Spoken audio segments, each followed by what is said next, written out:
보현TV 구독자 여러분 안녕하세요. 오늘은 아주 특별한 영상을 소개하겠습니다.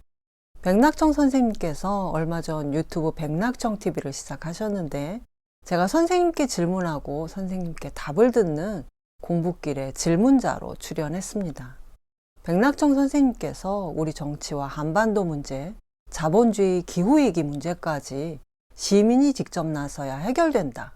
우리가 먼저 지혜로워져야 한다는 깊은 통찰을 그동안 책과 글을 통해 말씀해 오셨다면 이제는 유튜브를 통해 세상을 향한 우환의식과 지적 활동을 멈추지 않으셔서 선생님은 산을 다 오르고 나서 내려오시는 길이 아니라 여전히 산을 오르고 계시다는 느낌이 강하게 드는데요.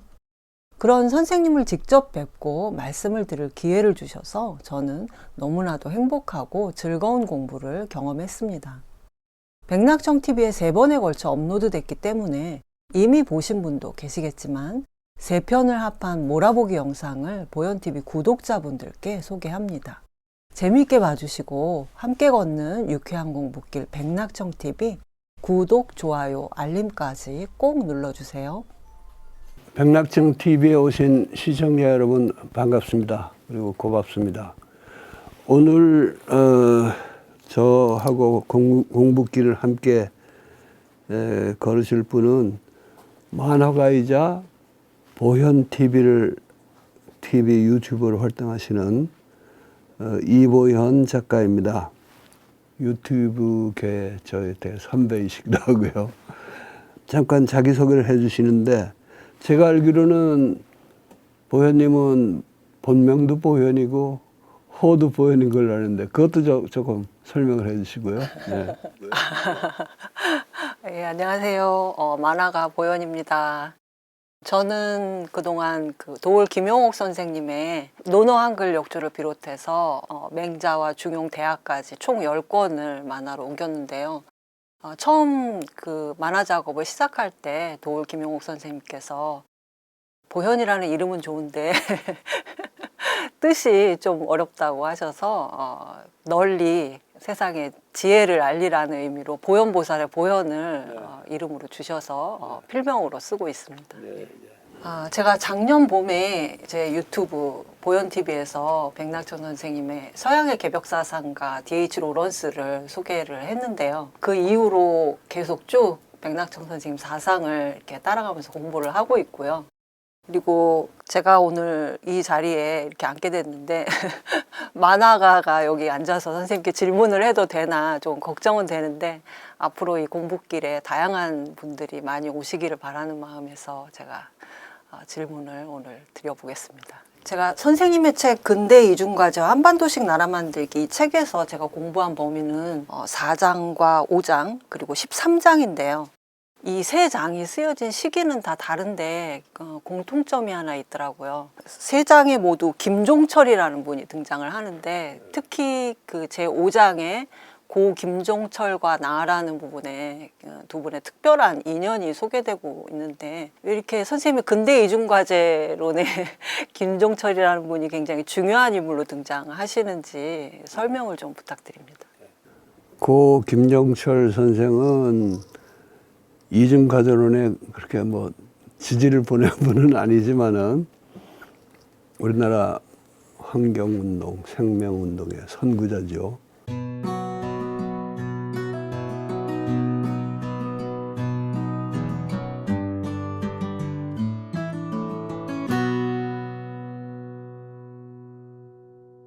방금 말씀하신 지금 제5장으로 들어가 있는 고 김종철과 나의 자세하게 설명이 되어 있습니다. 그 글은 김종철 씨가 갑자기 세상을 떠나고 나서 녹색평론에서 그가 발행하던 녹색평론에서 추모 특집을 했을 때 저도 이제 글을 한 편 썼는데 그것을 이번 책에 실었고요. 그에 앞선 제4장은 김종철 씨가 이제 저희 이중과제론이라든가 저희 성장에 관한 제 생각에 대한 비판을 창작과 비평에 써줬을 때 거기에 대한 답변을 했던 글이고 이 책의 마지막 장에 해당하는 기후위기와 근대 이중과제라는 것은 김종철의 초점을 둔 글은 아닙니다만은 얘기 도중에 또 김종철이 중요하게 등장을 하죠. 제가 아주 젊었을 때 서울대학교 영문과의 전임 강사로 있을 때 처음 만나서 가르쳤던 제자이고 정말 마음속으로 아끼던 친구죠. 그리고 이제 그 후에 뭐 여러 가지 곡절도 있는데 또 마지막에도 어떻게 보면 아름답다고 할 수 있겠지만 또 나로서는 굉장히 안타깝게 그 인연이 끊어진 바가 있습니다. 그래서 김종철 생각을 뭐 많이 안 할 수가 없게 됐고, 이제 또 하나는 그가 녹색 담론의 선구자일 뿐 아니라 보통 그냥 녹색주의만 주장하는 사람들하고는 좀 달라요. 이 친구는 첫째는 그 민주주의, 그것도 원래 의미의 민주주의죠. 민중의 자치라는 의미의 민주주의에 대해서 굉장히 투철한 신념을 갖고 행동을 옮겨왔고, 또 녹색 평론이라는 잡지를 창간해서 몸소 실천을 했을 뿐 아니라 그 잡지를 중심으로 여러 가지 활동을 했습니다. 그런데도 내가 파악하기로는 그이는 이 모든 활동을 시인의 마음으로 했다고 할까? 그런 점이 눈에 띄고, 그래서 그러한 그 시인의 마음과 녹색 담론과 양심적 지식인으로서 실천, 이런 게 다 결합됨으로써 뭐 서상가의 반열에 올랐다고 봅니다. 정면으로 본격적으로 비판한 사람은 별로 없어요. 뭐 찬동하는 사람이 일부 있고, 그냥 지나가면서 이제 한 대씩 주워받고 가는 사람들이 있고, 그때 창작가평에서 특집을 만들면서 장탁을 해서 그랬지만은 거기에 응해서 김종철 씨가 아주 본격적인 참 마음 먹고 비판을 해준 글이 있습니다. 그 논쟁이 더 좀 진전이 되었으면 좋겠다는 아쉬움은 있는데, 그러나 그것이 거의 유일한 비판이다 보니까 나도 성 있는 답변도 했고, 나중에 그가 작고한 이후에는 또 그 문제를 반추하면서 생각을 정리해 쓰기도 하고, 그래서 이제 김종철이 그렇게 자주 등장하게 된 거죠, 이 책에서. 네. 그래서 제가 김종철 선생님이 쓰신 글을 제가 읽어봤거든요. 찾아서. 그래서 민주주의, 성장논리, 농적 순환사회라는 제목의 글이더라고요. 그래서 그걸 읽어봤는데 그 앞부분에 근대 자본주의 체제가 어떤 체제인지 굉장히 이렇게 잘 이해할 수 있게 하는 이제 예를 드셨어요. 80년대에 있었던 이제 두 사건의 예를 들고 있는데, 하나는 이제 인도에서 화학 공장에서 폭발이 일어나서 한 2,000명이 죽은 사건이었고, 또 하나는 알래스카 부근에서 유조선이 최악의 기름 사고를 일으킨 그런 사고가 있었는데, 두 회사 다 잘못을 공식 사과를 하고, 또 어떤 경영자는 내가 평생 이 잘못을 속죄를 하면서 살겠다 이렇게까지 말을 했는데, 그 다음날 바로 이 발언을 이렇게 번복하고 내가 과잉 반응을 했다고 뒤집었다는 거예요. 그러니까 그 이유는 그 회사의 경영자가 주주의 이익에 반하는 행동을 하거나 말을 하면 법률에 의해서 고소당할 수가 있다고, 주주들로부터. 그래서 어떤 회사의 경영자라는 위치가 어떤 한 사람의 인간으로서 존재하는 게 할 수가 없고, 어떤 주주 자본주의 체제의 어떤 기계의 일부분으로서만 존재할 수가 있다는 어떤 예를 보여줬다고 이렇게 김종철 선생님이 쓰셨더라고요. 그래서 이거는 굉장히 확 와닿는 예다 싶어서 제가 재미있게 읽었는데, 근데 선생님께서도 자본주의 체제가 곧 근대라고 말씀하실 만큼 굉장히 거의 비슷한 인식을 갖고 계시는데, 어떤 부분에서 김종철 선생님 이렇게 비판을 하셨는지. 자본주의라든가 근대, 이것이 장기적으로는 인류하고 안 맞는 체제다 하는 점에서는 김종철이나 나나 똑같은 생각이에요. 알래스카 석유 유출 때, 기름 유출 때 경영자의 처신, 불가피한 처신을 보더라도 자본주의가 참 나쁜 체제일 뿐 아니라 사실은 굉장히 이게 무서운 체제라는 것을 실감할 수 있죠. 이제 그 대목에 대해서는 나중에 조금 더 얘기가 나오겠습니다만은, 그래서 원론적인 차원에서는 김정철이나 나하고 똑같은데 김정철은 또 그런 표현을 썼죠. 근대 문명의 근본 문제는 그것이 순환의 법칙 속에서 돌아가는 세계 속에서 끊임없이 직선적인 진보를 추구하도록 강요하는 메커니즘에 종속된 시스템이라는 것. 그리고 이 근본적 모순이 해결되지 않는 한 자본주의의 종언은 필연적이고 자본주의보다 세상의 종말에 먼저 닥칠 가능성이 크다. 자본주의의 종언이 필연적이다 그러면은 세상이 끝나기 전에 자본주의는 반드시 끝나게 되어 있다는 뜻인데 요즘 점점 그게 좀 의심스러워지잖아요. 이게 자본주의가 먼저 끝나려는 건지 세상이 끝나면서 자본주의, 반자본주의 뭐 다 한꺼번에 다 종말 구하게 될지 세상이 망하지 않는 상태에서 자본주의를 어떻게 끝내고 더 나은 세계체제로 이행할 것인가. 어떻게 라는 문제에 대해서 내가 보기에는 김정철 씨가 좀 구체적인 생각이 부족하지 않았나 하는 거고 그래서 이제 이런저런 내 나름의 해법을 제시하면은 김정철을 보기에는 저게 이제 근본적으로 타협주의적인 발상이다 해가지고 다시 비판을 하고 이제 그런 상황이 벌어져서 이제 우리 사이에 견해 차이가 생긴 건데 내가 지적한 것 중에 하나는 차원의 혼동이라는 문제가 있어요. 그 글에 대해서 내가 반박한 제4장 거기서 나오는 얘기인데 차원의 혼동이라는 거는 자본주의는 이건 반드시 끝내야 되고 인류가 그걸 극복하고 다른 체제로 이행해야 된다 하는 것은 전 세계 차원에서의 원론적인 이야기고 그걸 해나가는 과정에서 각 지역마다 시기마다 다른 상황이 벌어지는데 거기에 어떻게 잘 대응해서 그런 그 원칙을 관철시킬 건가 하는 거는 좀 다른 차원의 문제인데 내가 그 다른 차원의 문제를 얘기하면은 김정철 선생은 그 원론적인 문제에 대한 나의 신뢰감이 부족하다 하는 뜻을 해석해서 차원의 혼동이 있다 하는 얘기를 했고 또 하나 내가 지적한 것은 왜 우리나라에서는 그 환경 운동하기도 그렇고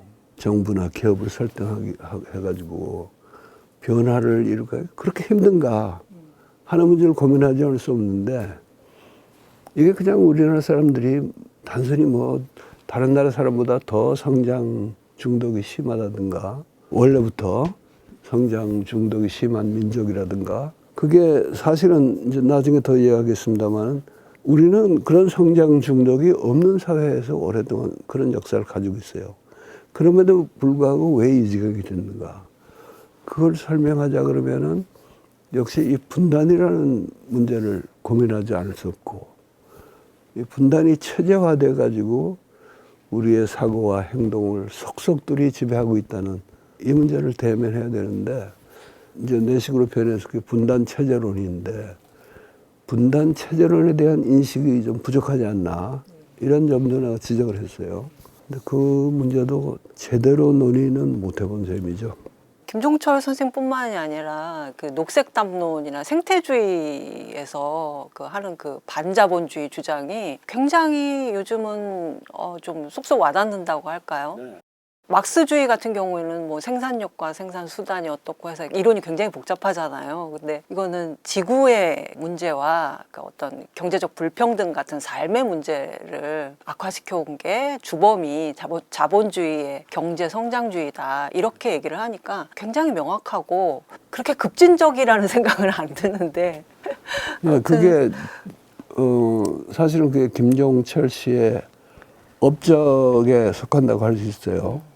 원래는 굉장히 급진적이고 낯선 담론이었는데 예. 김종철 선생이 앞장서서 그런 담론을 펼치고 또 녹색평론에서 그 얘기를 열심히 하고 녹색평론뿐 아니라 이제 점점 더 환경 문제에 관한 관심이 많아지고 처음에는 뭐 약간의 그런 계량을 생각하던 하는 경우가 많았는데 점점 이게 근본적인 뿌리가 자본주의에 있다. 자본주의의 그 끊임없는 성장, 있다 하는 걸 알게 돼가지고 이제는 자본주의와는 다른 성장하지 않는 사회, 탈성장이라고 그러지 않습니까? 거기까지 안 가고는 이게 근본적인 해결이 없다 하는 게 지금 이제 거의 상식화 됐어요. 특히 코로나 이후에 또 기후위기와 관련해서 더 확 와닿는 시기가 된 것 같아요. 그러니까 코로나도 이게 다 환경문제하고 직결된 것이고 그렇죠. 기후위기도 군련에 와서는 정말 이게 장난이 아니잖아요. 피부로 많이 느껴지고. 누구나 느끼니까. 그래서 이제 그런 점에서는 지금 보현님 말씀대로 별로 라디칼하지 않고 하나의 상식처럼 문제는 그럼 어떻게 할 거냐. 탈성장해야 살겠다. 그런다고 해서 탈성장이 곧 되는 것도 아니고 또 탈성장 하다 보면은 또 여러 가지 새로운 문제가 부닥치잖아요. 그래서 내가 시장한 게 소위 적당한 성장 또는 그걸 이제 수세적인 성장, 방어적인 성장 이런 표현도 했습니다. 근데 적당한 성장이란 말 쓰면은 그냥 적당히 대충 성장하자 하는 걸로 들려가지고 나하고 동갑인 분들도 그 말을 쓰기를 꺼려해요. 적정 성장 이렇게 바꿔서 쓰기도 하는데 나는 그렇게 되면은 오히려 더 혼란이 생긴다고 봅니다. 적당한 성장 그러면 반드시 따라오는 문제가 뭐에 적당한 거냐. 그때부터 이 얘기가 더 진전될 여지가 있는데 적정 성장 그러면 이미 경제학에 그 비슷한 개념이 있거든요. 뭐냐 하면은 어느 나라의 국민 경제가 가지고 있는 성장 잠재력이라는 게 있잖아요. 잠재 성장률.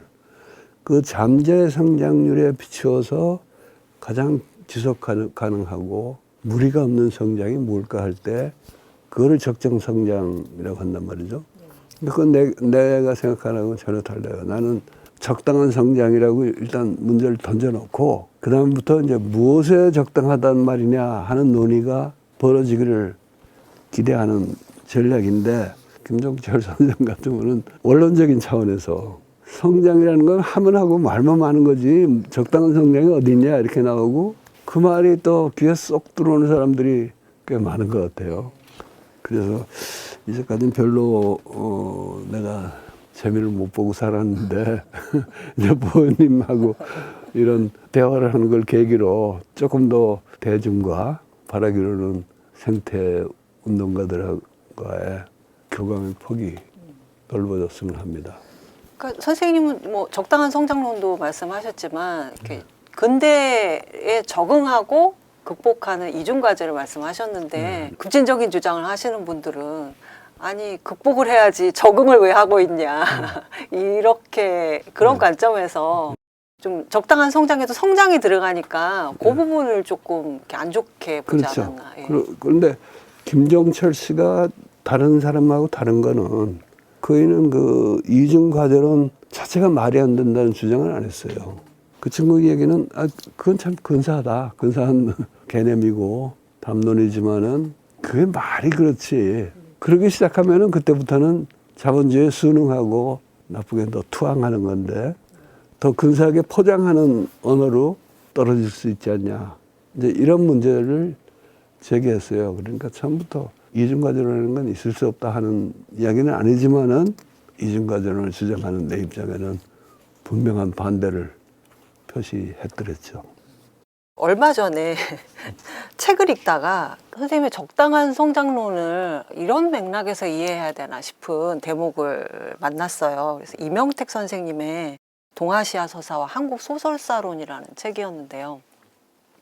이 이명택 선생님 오랫동안 한국 소설을 연구를 해오신 분인데 석사 논문을 김시습의 금오신화를 쓰셨더라고요. 근데 그 글이 이제 이번에 개작돼 가지고 이 책에 실렸는데 거기서 김시습의 사상이 그 유교의 바탕을 두긴 했지만 유불도를 통합한 사상이라고 그렇게 평가를 하시더라고요. 근데 원래 유교에서는 그 주역의 생생지위역이라는 말이 나오듯이 이 만물의 번성하고 살려는 욕구를 굉장히 긍정적으로 인정을 하잖아요. 하잖아요. 그런데 이 생애 욕구를 김시습은 민생의 문제로 보고 동물이나 어류, 산림 같은 자연 환경을 이제 황폐화시키지 않는 한에서는 이제 재화를 추구하고 민생을 윤택하게 하는 것이 그런 추구가 굉장히 정당하다고 봤다고 이렇게 평가를 했는데 김시습이 그 생제설이란 글에 이렇게 썼더라고요. 사람으로서 누군들 재물을 늘리고 싶은 욕구가 없겠는가. 군주는 이 마음으로 미루어 민에게 혜택을 미치고 민 또한 이 마음으로 위를 받들어야 한다.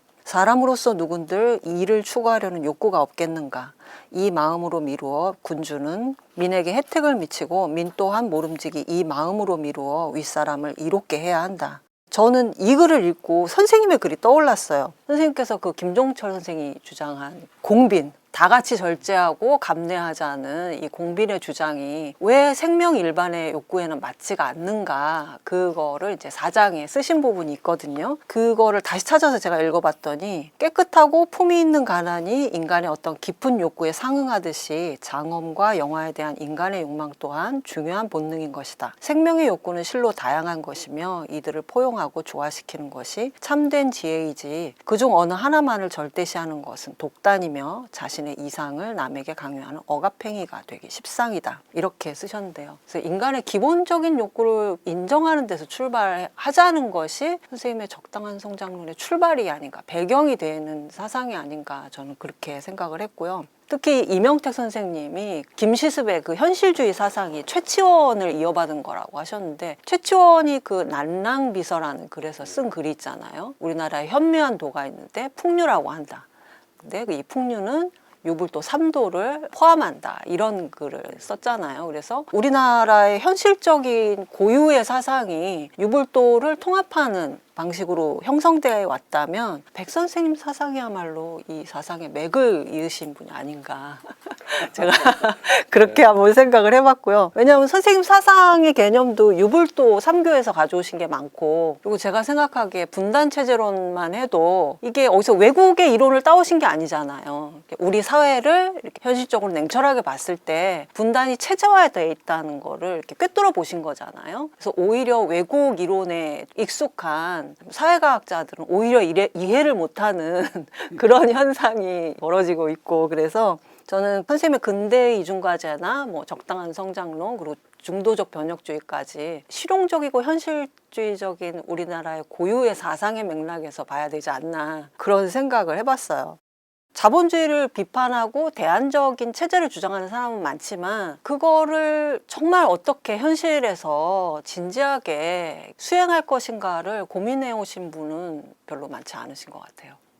아이고 나의 그 적당한 성장론이라든가 뭐 분단체제론, 변혁적 중도주의, 이런 개념을 최치원에서 김시습으로 이어지는 우리 고유의 현실주의 사상이라고 그렇게 봐주시니까 저는 지금 황홀해요. 원래 유교 국가의 이념이 적당한 성장이었다고 봅니다. 그러니까 적당하냐는 건 항상 무엇에 적당하냐 하는 물음이 따라오는데, 유교 국가의 경우에는 안민이라는 일종의 뭐 국가 이데올로기라고도 할 수 있고 동아시아 세계 전체의 이념이 있는데, 백성을 편안하게 하기에 적당한, 그러니까 너무 성장을 무시해도 사람들의 기본적인 욕구를 못 채워주는 문제가 생기고, 안민에 필요한 것 이상으로 하려는 욕구가 또 사람마다 있거든요. 더군다나 돈벌이 하다 보면 이제 어떤 사람은 그게 몰두해가지고 무한적으로 나가고 싶어하는 사람들이 있고, 그런데 그럴 때는 유교 국가에서는 굉장히 단호하게 그걸 제지했죠. 그래서 가령 상인들이 돈을 벌어도 돈만 버는 거 가지고는 행세를 못 하잖아요. 양반들과의 여러 가지 거래를 통해서 돈을 갖다 바치고 뭐 신분을 상승한다든가, 심하면 또 국가에서 그 사람의 재산을 뺏어가기도 하고, 그때는 권력이 그걸 할 수 있는 세상이었으니까 해외 개척 같은 것도 안 하잖아요. 정현이라는 명나라 때 장군이 굉장히 일찍이 해외 개척을 엄청나게 했는데 어느 날 또 그쳐버리잖아요. 그게 유교 국가의 질서를 유지하는데 그 서양 사람들 했던 것 같은 식민지 개척이라든가 이런 게 도움이 안 되니까 그냥 스톱을 한 거라고 봅니다. 그래서 유교 국가의 이념은 기본적으로 안민의 적당한 성장이었다. 그 전통이 지금 이제 유교의 국가나 유교적 질서, 이념 이런 게 무너진 상태이기 때문에 그게 그대로 우리한테 전승되지는 않지만은 그 전통이 그래도 우리에게 영향을 미치고 있다고 보고 그 전통 속에 나를 넣어주시는 건 대단히 고맙죠. 그런데 이제 우리가 냉정하게 인정해야 할 현실은 지금 그 유교의 국가체제도 그렇고 이념 질서도 다 무너진 상태예요. 그 대신에 무한한 경쟁, 무한한 성장, 또 무한한 이윤 추구 이런 것이 체제의 원리로 되어 있는 자본주의 사회에 이미 들어와 있단 말이에요. 그러니까 이 상태에서 그러면은 어떤 적당한 성장을 추구할 것인가 하는 건 전혀 다른 차원의 문제가 됐습니다. 굉장히 어려운 체제고요. 그 내가 앞서서 생태주의나 이거 하는 분들이 자본주의 나쁜 거는 아는데 이게 얼마나 무서운지는 충분히 모르시는 분이 많은 것 같다고 했는데 이게 한 번 이 자본주의에 포획이 되어놓고 나면은 기름 해운 회사의 CEO도 그렇지만은 자기 양심으로 봐서 이거 좀 잘못됐다 이러고 싶어도 할 수 없는 거고 거의 모든 사람이 다 그래요. 물론 개인적으로 뛰어난 사람, 뼈리 뜻을 세운 사람들은 여기서 이탈할 수 있지만 대부분의 사람들은 백무산 시인의 표현대로 내릴 수 없는 열차에 올라타고 있는 거예요. 그리고 가만히 열차를 타고 가는 데까지 가다 보면 다 죽는다는 거 알아도 마음대로 내릴 수 없게 돼 있는 그것이 이 체제의 무서운 체제입니다, 이게.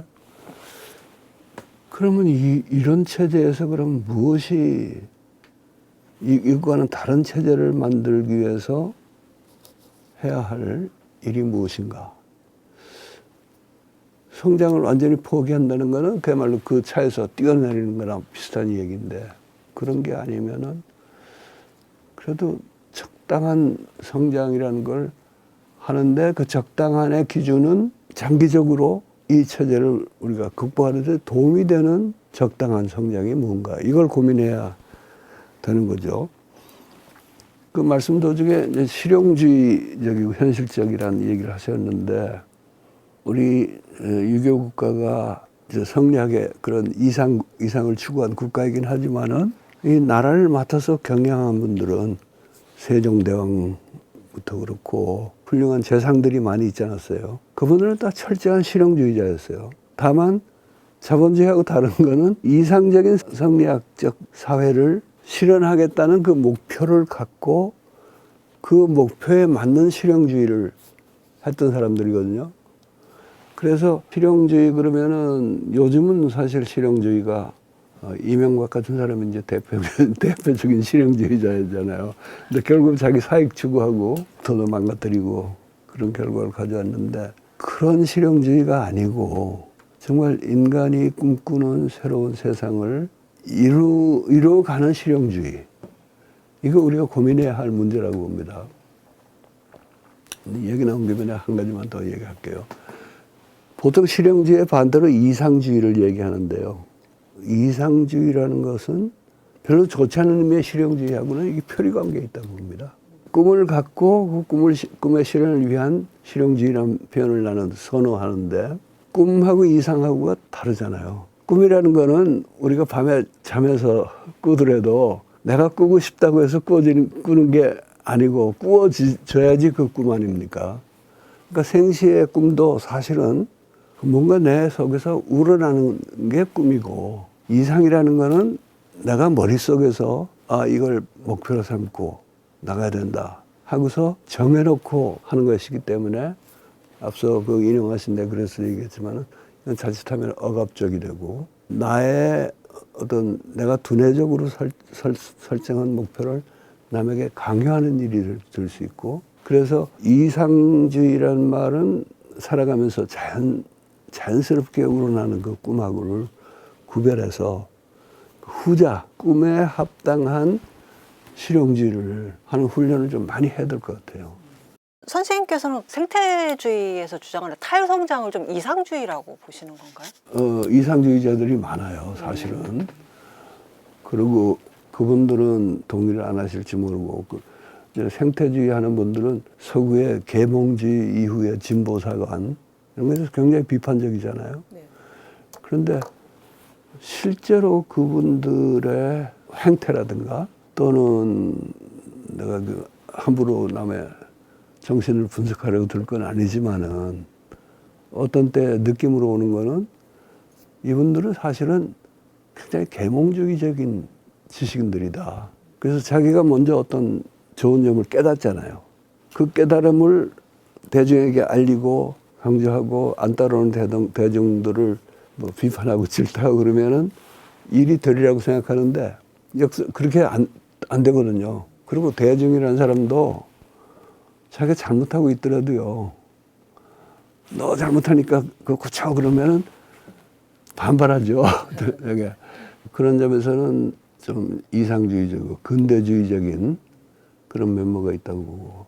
이거는 이제 이중과전하고 관련시켜 보면은 우리 역사 속에 척사론, 개화론이 있는데 둘 다 그런 식의 어떤 자기의 이상을 남에게 강요하는 면이 있었다고 봐요. 그러니까 척사론은 그동안 우리 동아시아에서 유지되어 온 유교의 이념, 절대적인 진리로 설정해 놓고 여기에 근대 문명이 위배되니까 이건 무조건 배격해야 된다 하는 건데 이중과전론의 관점에서 보면 이건 근대 적응을 포기하고 근대 극복을 만을 시도하는 그게 되고요.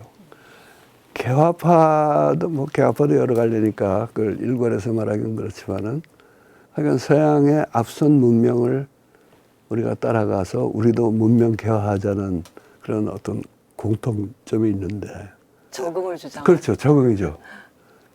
그 문명 자체가 극복의 대상이라는 생각을 하기보다는 또 하더라도 우선 적응부터 해놓고 소위 근대성을 우리가 성취한 다음에 그 다음 단계에서 할 일이 극복이다. 이런 식으로 생각하는 건데 이중과제로는 사실은 적응과 극복이 단일한 과제이고 극복 노력이 없이 적응하려고 그러면 적응도 잘 안 되고 적응을 못하고 극복하려고 그러면 극복도 안 되고 어떻게 보면 묘한 얘기 같지만 사실 상식적인 얘기 아닙니까? 그 주장을 하는 건데 그런 점에서는 부회님께서 참 고맙게 인정해 주신 우리 고유의 삼도 결합 정신과 거기에 담겨있는 실용주의적이고 현실주의적인 성격을 근대 이중과제론이 이어받고 있다. 이렇게 자부할 수 있을 것 같아요. 네, 선생님 앞서서 이상주의와 실용주의의 차이에 대해서 조금 말씀을 해주셨는데요. 탈성장과 적당한 성장에 대해서 여쭤보겠습니다. 녹색 담론은 우리가 전기차를 타고 재생에너지로 완전하게 전환을 한다고 해도 경제 성장을 멈추지 않는다면 환경 파괴를 멈출 수 없다고 지적을 하거든요. 굉장히 타당한 지적 같더라고요. 그래서 일체 성장에서 탈피하는 탈성장을 주장을 하는데 그런데 반면에 노동운동하는 쪽에서는 저는 잘 몰랐는데 경제성장이 멈추면 일자리가 없어지지 않느냐 그러면서 무조건적인 탈성장에는 반대한다고 하더라고요. 그래서 녹색과 적색이 가는 길이 다르구나 그런 걸 느꼈는데 한편 생각을 해보면 지구를 살리는 문제도 물론 중요하지만 당장의 나의 일감이 사라지고 일자리가 사라지는 문제는 노동자들 입장에서는 굉장히 심각한 문제일 것 같아요. 그래서 그렇다면은 급격하고 무조건적인 탈성장이 아니라 어느 정도의 정말 적당한 그런 성장을 유지를 하면서 탈성장을 해야 될까 그런 방법론이 좀 필요할 수밖에 없지 않나 그런 생각이 들어서 선생님의 적당한 성장론이 그 적당함이 어느 정도 이제 합의만 되면 굉장히 좀 중도의 역할을 하겠다는 생각이 들더라고요. 그러니까 이 성장 중독증에 걸려 있는 현대 문명에서 큰 전환을 이룩하려면 사실은 소위 그 정록동맹 그거 없이는 불가능해요. 그렇죠. 그러니까 노동자들하고 생태환경 운동가들 힘을 합쳐야 되는데 힘을 합치려면 우선 장기적인 목표에 대한 합의가 있어야 되는데 나는 그건 불가능하지 않다고 보거든요. 그러나 이제 그것이 제대로 실천에 옮겨지고 당장의 현실에서도 그런 그 동맹관계 또는 연합관계가 이루어지려 그러면은 요 구체적인 현실 속에서는 그럼 어떤 전략을 선택할 건가 하는 거기까지 합의를 가야 되거든요. 첫째로 장기적인 목표에 합의를 하고 그다음에 이게 이 장기적인 합의만 가지고 무조건 밀어붙일 수는 없고 다른 차원에서는 좀 다른 전략이 나와야 된다 하는 데까지 합의를 하면은 어떤 정록 연합 또는 연합운동이 가능할지에 대한 합의는 얼마든지 가능하다고 봐요. 탈성장한다고 해서 성장을 멈추면은 제일 먼저 당하는 사람들이 가난하고 약자들 아니에요. 사회 약자들. 거기에 대해서 녹색운동가들이 별 관심을 안 가지면은 그 약자들 입장에서는 참 그래도 살만한 사람들이 멋있는 말씀 하시는구나. 그러고는 안 따라올 가능성이 많단 말이죠. 그래서 그 무엇에 적당한 성장인가 하는 걸 두고서 더 우리가 진지하게 연구해서 뭔가 이렇게 공동의 전략을 마련해야 된다고 보는데 그러기에 적당한 성장이 뭔가 하는 문제가 있는 거죠. 그래서 제가 좀 생각을 해봤는데요. 주 52시간 근무제라든가 주 4일제 근무 그리고 뭐 산업 현장에서 그 노동 시간을 단축한다든가 야간 근로를 금지를 한다든가 이런 거는 노동자들도 어떤 삶의 질의 문제가 아니라 기후 위기에 대응하는 차원에서 얼마든지 같이 합의할 수 있는 그런 내용이 아닌가. 그래서 적당한 성장론이 뭐 다른 게 아니라 이런 틀 안에서 좀 계속해서 합의를 해 나가는 그런 문제를 의미하지 않나 그런 생각이 들더라고요. 물론 현실에서는요. 그러니까 주 52시간이라는 게 원래 목표는 고용을 늘리는 거잖아요. 노동자 한 명이 일하는 시간을 줄이는 대신에 더 많은 노동자들을 고용해가지고 노동계급 전체의 삶을 개선해 주겠다는 건데 현실적으로는 그게 잘 안 돼요. 특히 이제 중소 자영업자들의 경우는. 그러니까 어떻게든지 기존의 인력을 가지고 해야 되는데 주 52시간밖에 안 된다. 그러면 굉장히 여러 가지 난관이 생기는 걸로 알고 있습니다. 근데 이제 그런 구체적인 문제와 별도로 조금 더 원론적인 얘기를 하면은 52시간 이내 또는 뭐 하여간 노동시간을 제약해서 노동자의 삶의 질을 개선할 뿐 아니라 기후위기라든가 이런 여러 가지 문제도 좀 개선하는 문제라면은 이거는 환경운동가들과 노동운동가들 또는 노동자들 사이에 얼마든지 합의가 가능한 문제예요. 원칙적으로는 여기에 합의하기 어려운 거는 자본가적입니다. 왜냐하면 그들은 계속 자본 증식을 하고 안 하면은 자기가 좀 덜 먹고 덜 잘 사는 게 문제가 아니라 도태되잖아요, 경쟁에서. 그러니까 어떻게든지 이걸 기존의 방식대로 하고 싶어 하는데 그이들을 설득하는 건 다른 방법을 써야죠. 우선 법규로 규제하는 거 지금 하고 있듯이 그것도 뭐 일종의 설득의 한 방법이기도 하고 또 하나는 그중에서도 아주 심하게 타격을 받는 이들에 대한 다른 지원을 해주는 거죠. 뭐 금융상의 지원이라든가 재정상의 지원. 그러나 원칙적으로 보면은 정록동맹은 얼마든지 이걸 받아들일 수 있고 자본가들 전체로서는 받아들이기 힘든 제도입니다, 이게.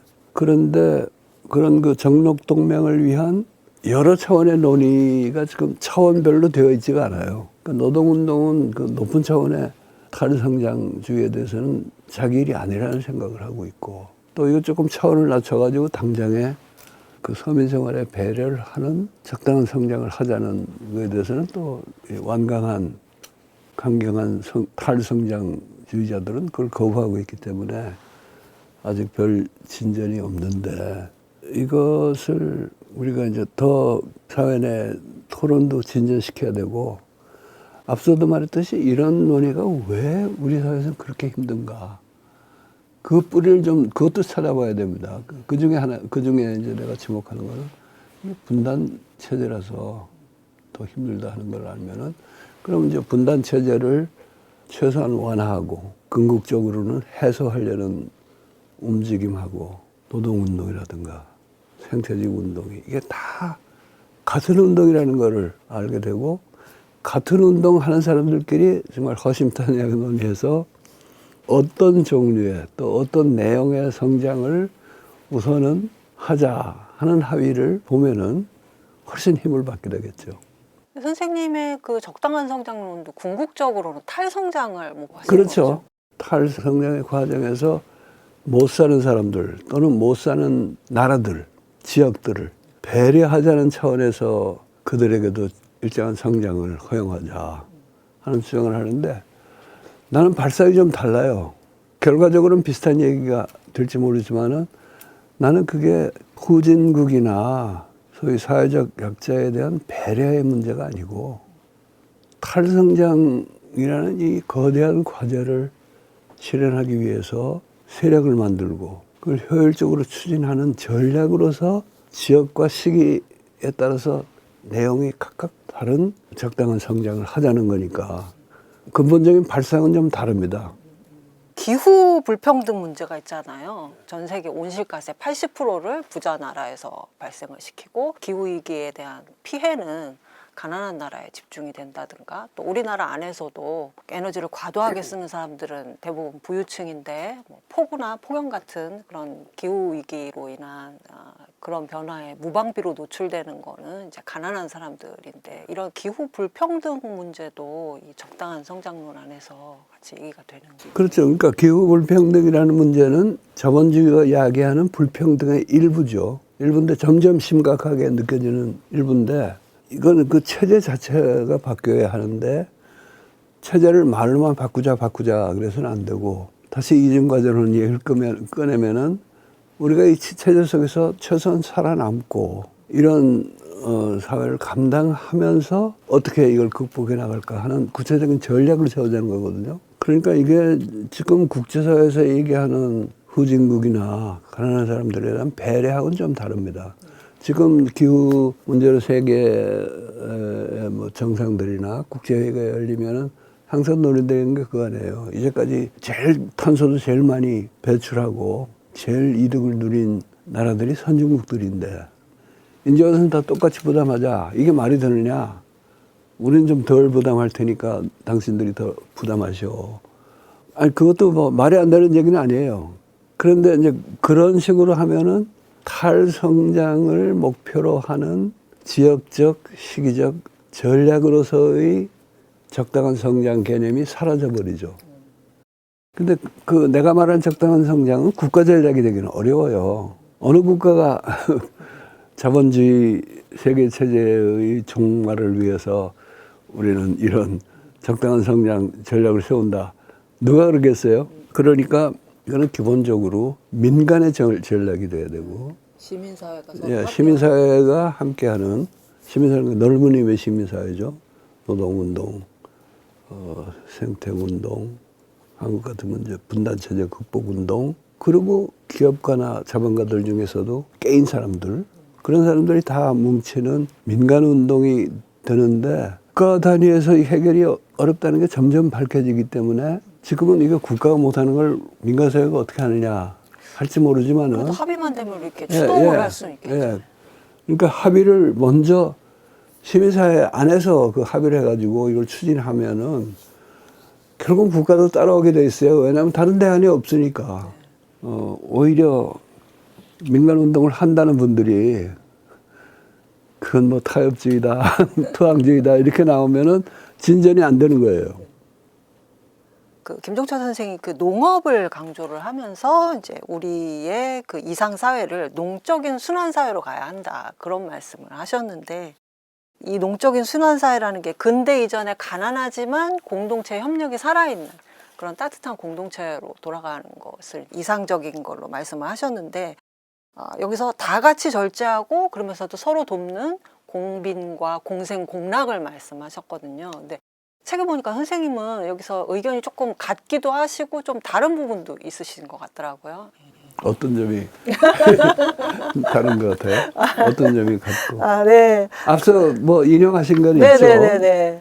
생명 일반의 욕구를 인정해야 된다. 그러니까 나는 생명의 욕구가 훨씬 다양하기 때문에 그 다양한 욕구를 채워가면서도 이걸 얼마든지 할 수 있습니다. 옛날하고 달라가지고 지금은 생산력이라는 게 엄청 발전돼 있잖아요. 기술도 발전돼 있고. 그래서 거기에서 조금 더 넉넉한 태도를 갖자. 김종철 선생이 공빈을 얘기하는 동시에 공생공락을 동시에 얘기하는 거니까 그게 다 그냥 우리가 참 지질이 못 살고 누추하게 살자는 얘기는 아니에요. 굳이 다 같이 가난이라는 표현을 안 써도 좋은데 잘 사는데 이렇게 취해 있는 사람들한테 좀 충격을 준다 할까? 생각하게 만들기 위해서 그러는 것도 같고, 또 하나는 김종철 씨뿐 아니라 이제 그런 얘기하는 분들이 어떤 이상주의가 있는 것 같아요. 그야말로 지금 우리 관점에서 보면 다 가난하다 싶게 그렇게 살면서도 넉넉하고 평안하고 즐겁게 살면 얼마나 좋으냐 하는 건데, 그건 맞아요.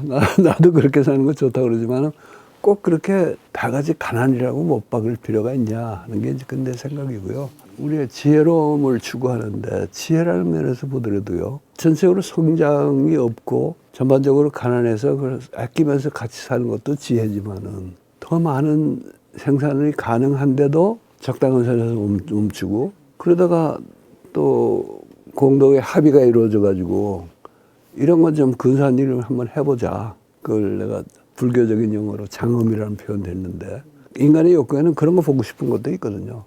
내가 꼭 화려한 무슨 절이라든가 교회를 내가 차지하겠다는 게 아니고 그런 게 하나 있고 그게 여러 사람한테 봉사하는 공공의 그런 기관으로 있다는 거는 그 나한테도 기분 좋은 일 아니에요? 그런 것도 다 적당히 배분해 가면서 할 수 있는 게 인간의 지혜이기도 하고 그래서 내가 이제 김종철 씨하고는 조금 표현도 달리하고 약간 생각이 달라졌던 건데 근데 김종철 씨도 보면은 소위 노자의 소국 과민 나라는 규모는 작게 하고 백성들의 수는 줄이고 하는 거기에 대한 관심을 표현하고 또 유교 사회의 소국주의라는 게 있잖아요. 아까처럼 무조건 성장하고 부국강병하지 않는다는 그런 데 대해서 관심을 많이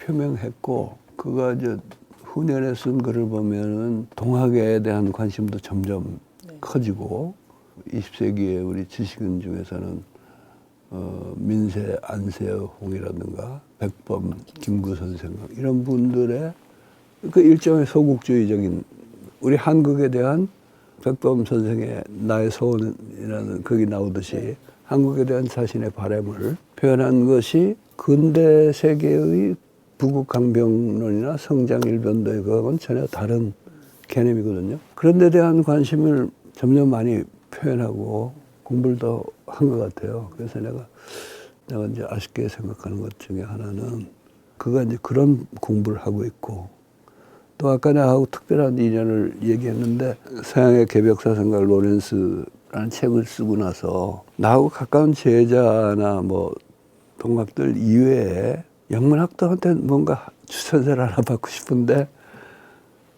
잘 생각이 안 나. 김종철밖에 생각이 안 나요. 김종철이 처음에는 이제 사양을 했어. 자기가 뭐 영문학을 떠난 지 오래됐는데 그랬다가 그 책에 교정지를 아마 보내줬을 거예요. 보내주니까 그 제목을 보고 제가 깜짝 놀랐다 그래요. 내가 서양의 개벽사상가라고 로렌스를 부를 줄 몰랐다 그래가지고 그때부터는 이제 기꺼이 쓰겠다고 좋은 글을 써주고 우리한테 넘겨주고 한 보름 만에 갑자기 세상 떠났잖아요. 그래서 나는 그런 그 책이 이제 나온 다음에 다시 만나서 얘기하면은 그 로렌스라는 책에서는 이중과전론이 굉장히 중요한 키워드거든요. 또 그 첫 챕터가 무지개라는 소설이 가는 건데 아예 제목이 무지개와 근대의 이중과제라고 되어 있어요. 그러니까 그걸 다 읽고도 좋다고 칭찬을 했으니까 뭔가 옛날하고는 좀 달라졌겠다 하는 기대가 있었고 또 그 사이에 나도 뭐 동학을이라든가 이쪽 그런 공부를 조금 더 했고 김종철도 그쪽을 열심히 하고 있는 것 같아서 앞으로 만나면 좀 더 대화가 되겠구나 하는 기대를 가지고 있었는데 그게 이루어지지 않았던 거죠. 김종철 선생님이 그 좀 상당히 좀 레디컬한 생태주의 사상을 갖고 계셨는데 우리나라의 되게 현실적인 의제들을 많이 이렇게 소개를 하셨더라고요. 뭐 기본소득이라든지 뭐 추첨에 의한 수기민주주의 이런 걸 공론화하는데도 굉장히 큰 역할을 하셨다고 하고, 지역 화폐를 우리나라에 처음 소개하신 분이 김 선생님이라고 들었어요. 그래서 굉장히 아니 그런 이제 아이디어 자체가 당시로서 상당히 레디컬한 거였던 건 사실인데, 그러니까 현실에 대해서 끊임없이 그런 새로운 아이디어를 제출했고, 또 하나는 김종철하고 나하고 닮은 점이 하나 있는 게 네. 잡지를 만들어 가지고 경영을 했거든요. 이거는 진짜 문자를 쓰자면은 이중과제적인 그런 그 멘탈리티가 없이는 안 되는 사업이에요. 그래서 내가 김종철한테 반론을 하면서, 개인 차원에서는 사람이 이렇게 돈벌이에 목을 메고 사는 이런 사회는 이건 분명히 이건 안 되겠다. 이걸 뒤엎어버려야겠다. 이렇게 생각하더라도 그러기 위해서라도 우리가 돈도 벌고 그러지 않냐. 당장에 김종철도 그렇고 나도 그렇지 않냐. 이제 이렇게까지 말한 적이 있어요. 그래서 애초에 말했듯이 생각을 굉장히 라디컬하게 한 거는 분명하지만은 동시에 우리 현실에 직접 개입하고 여러 가지 그런 실천을 한 사람이기 때문에 그냥 말만 근사하게 하는 라디칼들하고는 근본적으로 다른 데가 있었다고 봐요. 책에서 선생님께서 노자의 소국감인 얘기를 하시면서 뭐라고 말씀하셨냐면, 그러니까 우리나라 농촌이 그 숫자가 적더라도 과학기술을 중심으로 인터넷을 기반으로 한 과학기술을 이제 마음껏 사용할 수 있는 어떤 역량과 저항성을 가진 그런 사람들이어야 한다고 말씀을 하셨어요. 그래서 이런 것은 이제 그 노자의 소국감인의 어떤 현대적인 적용이 아닌가 그런 생각을 했는데, 근데 뿐만 아니라 여기서 그 농촌과 도시와의 관계도 중요하다고 하셨는데, 이것도 굉장히 중요한 문제 같더라고요, 제가 보기에. 노자의 소국 과민 거를 현대 와서는 국가 단위로 우리가 그걸 적용하려고 그럴 필요는 없을 것 같아요. 사실은 한반도 전체를 본다면은 이게 그렇게 작은 나라가 아닙니다. 인구도 그렇고요. 뭐 더 큰 나라도 있고 더 작은 나라도 있는데, 정치적 법률적인 제도를 마련한다 그럴 때는 지금 세계에서는 국가 단위로 시작할 수밖에 없지만은, 한편으로는 그 나라 안에서도 더 이렇게 작은 지역으로 연립하면서 더 넓은 지역에서 서로 또 연합하기도 하고 지역 공동체 같은 것도 만들기도 하고 그래야 되는데, 이거는 이제 목표가 나라가 무조건 크고 백성들 인구가 많고 뭐 성장률이 높고 이런 게 좋은 게 아니다 하는 게, 그게 노자의 가르침의 기본이라고 보거든요. 모르겠어요. 노자가 살기 전에 초기에 여러 지역에서 그런 사회가 있었는지 모르겠어요. 있었을 가능성은 있죠. 그렇죠. 그런 게 있어가지고 노자가 그런 생각을 했을 텐데, 노자 이후로는 사실 중국도 점점 그런 게 힘들어졌고, 또 그런 그 소국 과민에 따르는 문제점도 있어요. 그러니까 지금 도시 얘기도 했지만은, 도시에 비해서 시골 삶이 사실은 훨씬 못한 면도 있거든요. 서울처럼 이렇게 도시가 커져 놓으면은 도시 안에서 이동하는 것도 뭐 엄청 시간도 걸리고 화석 연료도 많이 쓰고 그러지만은, 사실은 소규모의 도시에 살면은 농촌에 사는 것보다 훨씬 교통비도 덜 들어요. 걸어 다니면서 여러 사람 만날 수 있고. 이게 지금 과학기술의 발전하고 결합이 돼야지, 또는 결합이 됨으로써 비로소 소국 과민의 그런 목표가 달성 가능해지는 시기에 왔다. 저는 오히려 그렇게 봐야 된다고 봅니다. 그래서 지금부터 어떻게 그걸 과학기술을 이용해서 그런 사회를 만들어 갈 것인가. 막스라는 사람은 그 사람 철저한 도시인이고 원래 독일의 토착 민족이 아니기 때문에 시골 사람들에 대해서 좀 경멸적으로 얘기한 대목이 있잖아요. 아니 본심이 어땠는지 모르지만 공산당 선언에 보면은 부르주아 사회가 발전되면서 시골 생활에 백치 같은 그런 거에서 탈피하게 됐다 하는 거를 자본주의의 성과의 하나를 봅니다. 그 표현은 안 좋지만은 우리가 옛날 농촌 농민들이 사실은 도시 사람들에 비해서 덜 깨이고 그런 면이 분명히 있잖아요. 근데 지금은 시골 가서 산다고 해서 그럴 필요가 없거든요.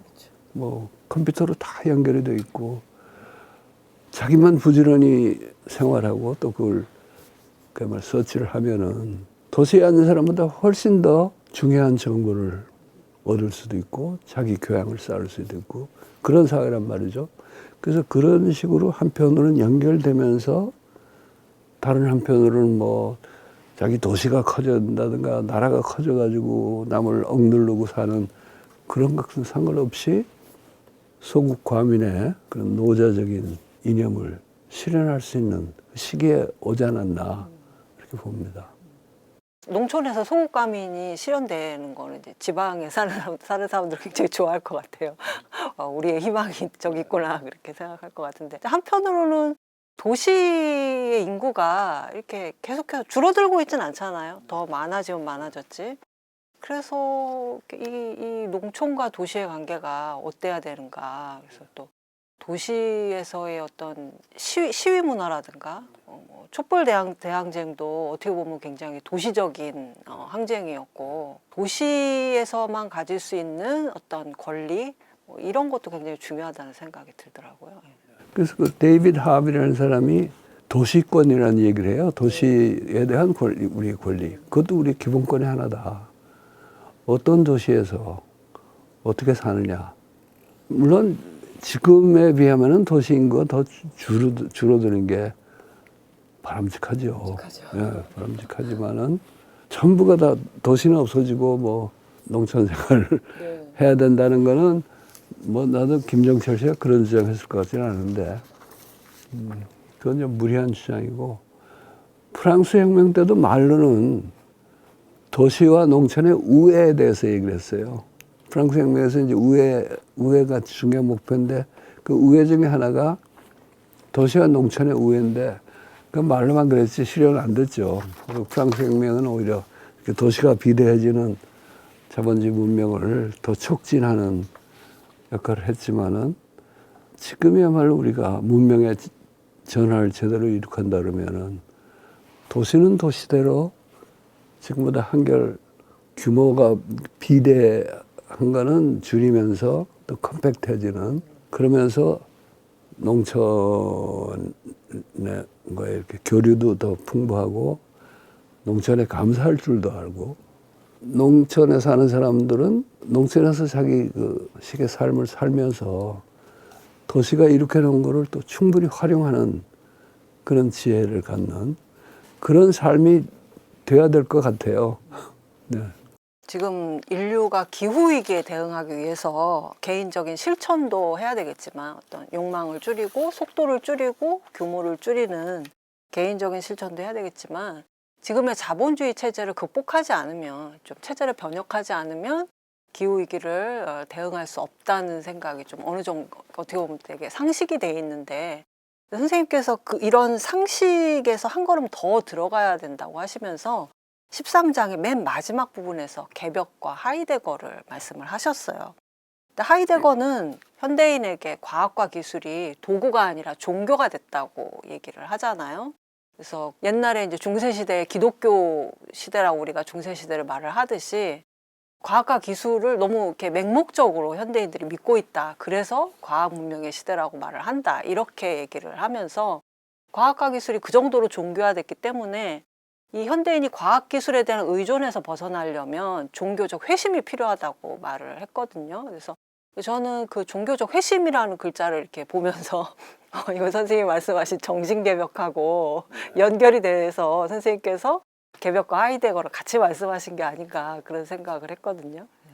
하이데거가 사는 그 사회가 기독교 사회잖아요, 기본적으로. 그래서 조금 대중적인 발언을 할 때는 종교적 회심 이런 표현도 썼는데 내가 보기에 그거 말하는 종교는 우리 수은처럼 종교 아닌 종교를 깨닫는 그것을 종교적 회심이라 그런 거지 옛날식 종교로 돌아간다는 건 아니라고 저는 그렇게 알고요. 과학이 도구가 아니라 종교가 됐다 하는 것도 하이데거의 핵심 사상은 아니라고 봐요, 나는. 그 과학을 종교처럼 맹신하는 거는 그걸 우리가 과학주의라 그래가지고 그것이 문제라는 거는 다들 쉽게 이해를 합니다. 그렇다고 그러면 과학이 도구냐, 기술이 도구냐, 우리가 사람이 잘만 이용하면 되는 도구냐 할 때 하이데거는 바로 그것이 기술주의적인 사고방식이라고 비판을 해요. 그래서 이 시대를 기술 시대로 정의를 하는데 기술 시대에도 그 기술의 참 뜻이랄까 본질은 옛날에도 그랬지만 진리를 드러내는 존재를 드러내는 한 방식이라고 봅니다.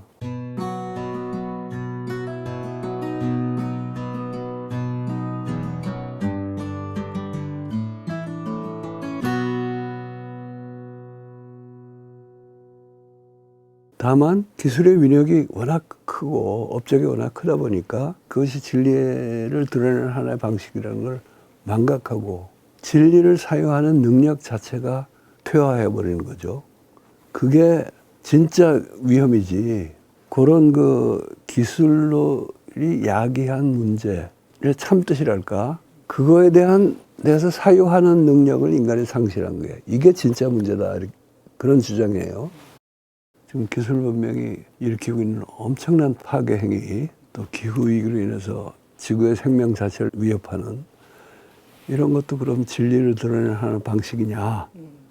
이런 질문을 우리가 당연히 던지게 되고 그 질문을 끝까지 제대로 사용하는 거지 생각하는 거지. 그 대목에 가서 그러니까 이 기술이 나쁘다. 기술을 우리가 부정하고 기술 문명을 넘어서야만 우리가 살아갈 수 있다.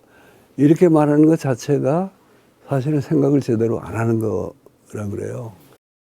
이게 가만히 생각하면 이거 굉장히 무서운 얘기입니다. 왜냐면은, 물론 근대가 시작되면서 기술의 파괴적인 그 작용이 과거에 비하면 엄청나게 커졌지만은 지금은 정말 기술로 인해서 막 사람들이 죽어가고 전 지구가 몸살을 앓고 이런데 이런 기술은 그럼 우리가 어떻게 할 거냐 하는 문제에 대해서 기술적으로 해결한다든가 또는 휴머니즘의 입장에서 인간이 제대로 주체를 세워서 이걸 잘 활용하고 통제해야 우리가 살아남을 수 있다 하는 것 자체가 근대주의적 사고라고 그는 얘기하는 거거든요.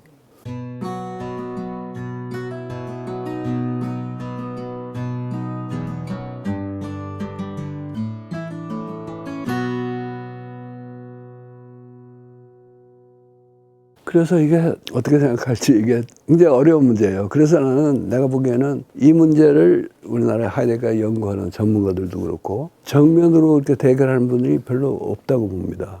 그리고 서양 철학 또는 하이데거의 언어로 설명해 주면 너무 어렵고 나도 그렇게 자신이 없고 특히 유튜브에서는 뭐 그런 짓 해가지고 안 먹히잖아요.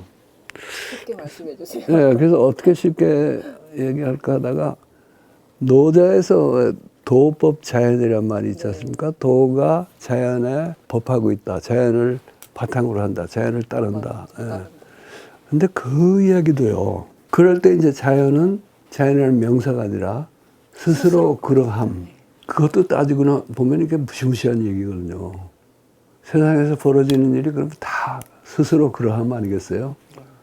태풍이 불어서 사람 죽는 것도 그렇지만 지구 위기에 처해서 도처에서 산불 나고 그러면은 그런 거는 자연이 아니고 인간의 일 없고 사람을 편안하게 해주는 것만이 자연이다 그러면은 그거는 자연을 명사화하는 거죠. 네. 도올 박사 표현을 하면 자연을 그린벨트로 보는 거예요. 예.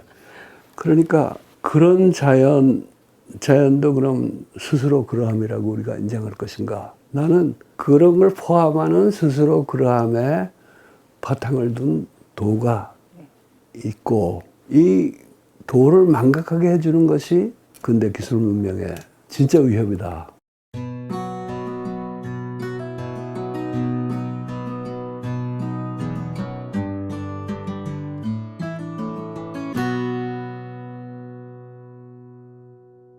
그러니까 우리 생각을 마비시키는 거고 물질의 세력이 왕성하면서 인간의 정신이 쇠약해지고 있다 하는 소초산 박중빈 선생의 가르침하고도 통하고 그야말로 개벽의 차원에서 우리 생각 전체가 깨어나고 그러면서 세상이 전체가 바뀌지 않고는 해결이 안 되는 문제라고 봐야지. 물질 문명이 좀 너무 과도하니까 적당히 통제해서 인간이 인류와 자연의 친화적인 문명을 만들 수 있다 하는 거는 저는 우리가 제대로 생각을 안 하고 우리 정신이 아직 개벽이 안 돼 있기 때문이라고 보거든요.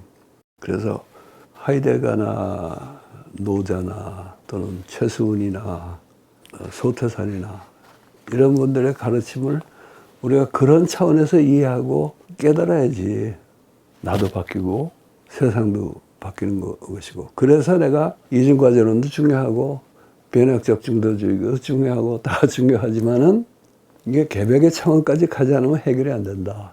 그래서 어떤 의미에서는 이중과제론의 선구자가 막스인데 막스도 거기까지는 못 가지 않았나. 막스도 다시 살아온다면은 우리 한국에 와서 수은 사상도 좀 배우고 소태산 사상도 공부해야지 그가 원래 뜻했던 바를 제대로 실현할 수 있지 않겠습니까? 이제 그런 의미에서 기후위기 논하던 끝에 하이데거하고 개벽을 이런 얘기를 끌어넣었던 거죠. 하이데거의 그 기술의 본질을 꿰뚫는다는 게 어떻게 보면은 자본주의 체제의 어떤 뭐가 진짜 중요하고 뭐가 좀 부차적인 건지 좀 사람들이 기술이 만들어낸 물질에만 갇혀 있으면서 정말 중요한 가치가 뭔지 그런 거에 대해서 전혀 생각하지 못하는 그런 거가 이제 하이데거가 말한 위기상실의 위기 뭐 그런 거라면 그 선생님께서 말씀하신 정신개벽이라는 것도 사실 자본주의 체제에 우리가 무엇을 어떤 점을 비판하고 극복해야 될지 꿰뚫어보는 그런 것을 이제 정신개벽이라고 말씀하신 게 아닌가. 무엇을 비판하고 또 무엇을 선택하고 무엇을 버릴까 하는 분별을 당연히 해야죠. 그러나 거기까지 가기 이전에 그런 것을 하는 주체가 불교식으로 말하면은 분별심과 주착심을 떠난 그런 경지에서 그런 분별이 나와야지. 그렇지 않으면은 역시 이거는 정신개벽이 덜 된 사람들이 이 물질개벽의 세상에 대응하려는 그런 노력이기 때문에 큰 성과를 거두기 어렵다. 이런 얘기가 되는 거예요. 그래서 지금 우리가 이런 얘기를 할 때 항상 나는 이제 문학하는 사람이기 때문에 그런 문제에 더 뭐 민감하다면 민감한데 우리의 근대 언어, 우리가 쓰는 언어가요. 얼마나 근대주의와 서양 사상에 오염이 되어 있는가. 그거를 항상 체크를 해야 됩니다. 가령 기술의 본질, 그럴 때도 본질 그럼 벌써 서양의 형이상학에서 말하는 본질적인 존재를 생각하게 되거든요. 어떤 실체. 그 서양의 형이상학이라는 거는 있음과 없음 중에서 있는 것에 대한 사유를 전문적으로 해온 그 전통이 서양의 형이상학이에요. 그렇기 때문에 또 그것 나름의 엄청난 업적을 이루었고 거기서 과학이라는 게 파생했고 그렇긴 하지만은 동아시아에서는 항상 그 유무의 경계에서 중요한 일들이 일어나잖아요. 그리고 특히 불교 같으면은 유와 무에 대한 집착을 다 버릴 때 제대로 된 지혜의 광명이 나오는 건데 그래서 하이데거가 말하는 기술의 본질이라는 것도 이게 형이상학에서 말하는 본질이 아니고 정말 우리가 그런 지혜의 광명을 갖고 볼 때 포착할 수 있는 그 기술의 참뜻 그리고 그 참뜻이라는 게 이론적인 문제가 아니라 그 참뜻에 맞게 우리가 기술을 이용하는 방법 이런 게 다 포함되어 있단 말이에요. 그것이 서양식으로 말하면 얘기가 길어지고 오히려 더 어려워지고 우리의 개벽 담론이 훨씬 그걸 더 집약적으로 표현하고 있다 하는 생각에서 내가 그 기후위기론 얘기할 때 하이데거가 끌어대고 그 다음에 개벽 얘기를 하잖아요. 그래서 사실 나는 내가 워낙 내가 친절한 아저씨이기 때문에 그 다음에 여기서 내가 그런 얘기 해요. 아니 개벽 얘기도 어려웠고 하이데거 얘기도 어려운데 이거 둘을 다 갖다 놓으면 더 어려워지는 거 아니냐. 독자들이 흔히 할 법한 우려를 내가 충분히 배려해서 그렇지 않다. 오히려 그 둘을 같이 놓고 생각할 때 하이데거도 얘기하기 쉬워지고 개벽에 대한 이해도 더 쉬워질 수 있다.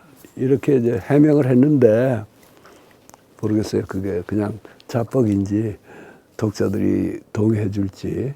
예, 그건 뭐 내가 거기까지 말하면 독달이 되는 것이죠.